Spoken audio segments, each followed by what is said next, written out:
کہاں جا رہا ہے؟ میرے ساتھ بیٹھ کر چائے بسکٹ کھا۔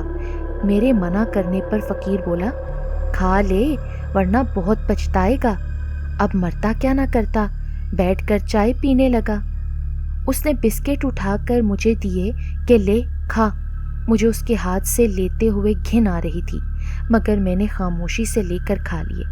اب میرا خوف کافی حد تک کم ہو چکا تھا۔ کھانے کے دوران اس نے مجھ سے پوچھا، یہ ٹفن لے کر کہاں جا رہا ہے؟ میں نے کہا، بھائی کو کھیتوں پر کھانا دینے جا رہا ہوں۔ جب ہم لوگ چائے بسکٹ کھا چکے تو وہ مجھ سے بولا، اب تو چلا جا اور پیچھے مڑ کر مت دیکھنا۔ اجازت ملنے پر میں نے جلدی سے ہوٹل کے برتن اٹھائے اور ٹفن لے کر اپنی منزل کی طرف چلنے لگا۔ میں ڈر رہا تھا کہ اب بھائی پوچھیں گے تو کیا جواب دوں گا کہ اس سارے کام میں مجھے تقریباً 1 گھنٹہ صرف ہو گیا تھا اور بھائی کے پاس کھانا لے جانے میں کافی دیر ہو گئی تھی، اس لیے بھائی سے ڈانٹ پڑنا یقینی تھی۔ جب میں کھیتوں پر پہنچا تو بھائی نے دیر سے آنے کی وجہ پوچھی۔ میں نے کہا، بھائی وہ اسکول کا دوست مل گیا تھا، اس سے باتیں کرنے لگا تھا۔ بھائی مطمئن ہو کر کھانا کھانے لگے۔ میں نے بھی جان بچ جانے پر اللہ کا شکر ادا کیا۔ بھائی سے کھانے کے خالی برتن لے کر جب میں واپس اسی راستے پر آیا تو حیرت سے میری آنکھیں کھلی رہ گئیں، کیونکہ ابھی کچھ دیر پہلے جس فقیر کے ساتھ 1 گھنٹہ بیٹھ کر میں نے بدلے نخواستہ چائے بسکٹ کھا کر گیا تھا، اس کا تو اب دور دور تک کوئی نام و نشان نہیں تھا۔ حالانکہ ایسا کبھی نہیں ہوا تھا۔ روزانہ میں آتے جاتے اسے دیکھا کرتا تھا، وہ اپنی اسی جگہ پر بیٹھا ہوتا تھا، مگر آج غیر معمولی طور پر واپسی پر وہ موجود نہیں تھا۔ اتنی سی دیر میں وہ نہ جانے کہاں چلا گیا تھا، اور اس سے بھی زیادہ حیرانی کی بات یہ تھی کہ جہاں وہ بیٹھا ہوتا تھا وہاں چند سکے پڑے ہوئے تھے۔ میں نے سوچا شاید اس فقیر کے رہ گئے ہوں گے۔ میں نے یہ سوچ کر جیب میں رکھ لیے کہ کل واپس کر دوں گا، اور میں نے گھر کی راہ لی۔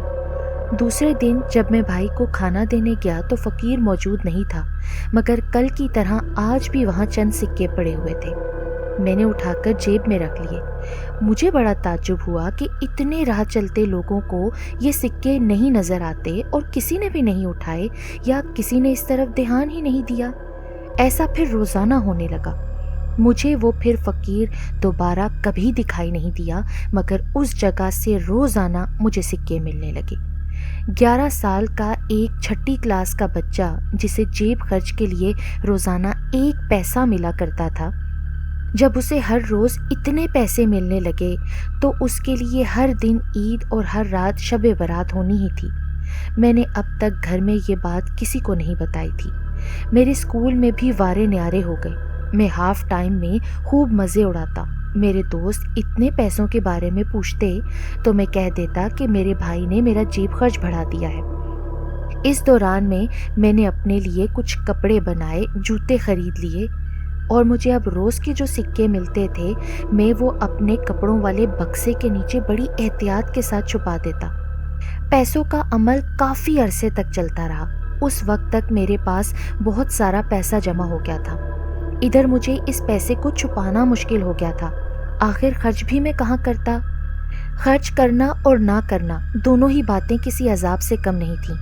میری بدلی ہوئی حالت دیکھ کر بھائی کا مجھ پر شک میں مبتلا ہونا ایک فطری عمل تھا۔ وہ مجھے کپڑے جوتے پہنے دیکھ کر سمجھتے شاید میں کہیں چوری کرنے لگا ہوں۔ انہوں نے خاموشی سے میرے دوستوں سے پوچھا۔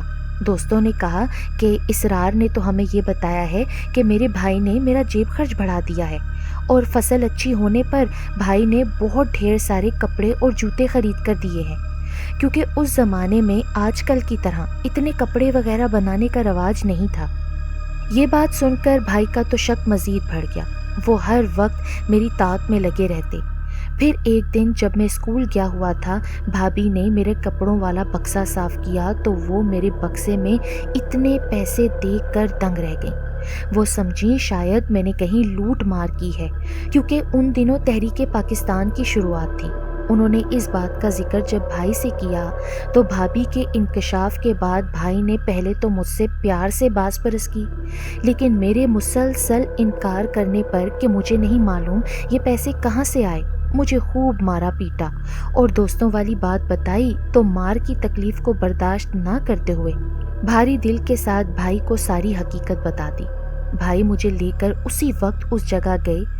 لوگوں سے فقیر کے بارے میں پوچھا، کسی نے کوئی تسلی بخش جواب نہ دیا، لیکن بھائی کو یہ علم ہو گیا تھا کہ مجھ سے سچ اگلوا کر وہ کتنی بڑی غلطی کر چکے ہیں، کیونکہ وہ بھی کافی دن سے اس فقیر کو وہاں بیٹھے ہوئے نہیں دیکھ رہے تھے۔ اس کے بعد کی مختصر کہانی یہ ہے کہ بھائی پر اس پراسرار فقیر اور پیسے کا راز کھلنے کے بعد پھر کبھی اس جگہ سے مجھے وہ پیسے نہیں ملے، مگر وہ پیسہ جو پہلے سے میرے پاس جمع ہوا تھا ہمارے بہت کام آیا۔ بھائی نے سب سے پہلے گھر کی مرمت کروائی، اپنی خود کی تھوڑی سی زمین خرید کر اس پر کاشتکاری کرنے لگے۔ ہر قدم پر کامیابی ہمارے قدم چومنے لگی، ہر طرف سکون ہو گیا۔ میں تعلیم کی منزلیں طے کرتا ہوا میٹرک تک آ گیا، مگر انہی دنوں 1947 میں نئی مملکت پاکستان کے نام سے دنیا کے نقشے پر ابھری۔ غدر جو اٹھا تو ہر طرف خون کی ہولی کھیلی جانے لگی۔ اسی ہولی میں ایک دن بلوائیوں نے ہمارے گھر پر حملہ کر دیا، جس میں بھائی، بھابھی اور بچے شہید ہو گئے۔ اس وقت میں اسکول میں تھا، اس لیے بچ گیا۔ دوسرے بہن بھائیوں کا کچھ پتہ نہیں کہ ان کے ساتھ کیا ہوا۔ تنہا رہ جانے کے بعد میں نے محلے کے قافلے کے ساتھ پاکستان ہجرت کی۔ یہاں آ کر قسم پرسی کی حالت میں زندگی گزری۔ پیٹ کا ایندھن پالنے کے لیے لوگوں کے آگے ہاتھ بھی پھیلایا۔ شادی کی تو بیوی نے وفا نہ کی اور چند عرصے کے مختصر ساتھ کے بعد دنیا میں تنہا چھوڑ گئی۔ پاکستان میں بھی بہت سے پراسرار واقعات میرے ساتھ پیش آئے، جن کی کہانی تو الگ ہے۔ یہاں آ کر پھر میں نے ایک مل میں نوکری کی۔ وہاں کا مالک بہت رحم دل تھا، مجھے ایک معقول رقم دے دیا کرتا تھا، جس کی وجہ سے میرا تھوڑا بہت گزر بسر ہونے لگا، مگر آج تک اس فقیر کو میں نہیں بھولا۔ کاش کہ بھائی میرے ساتھ زبردستی نہ کرتے تو شاید آج بھی میں خوشحال زندگی گزار رہا ہوتا۔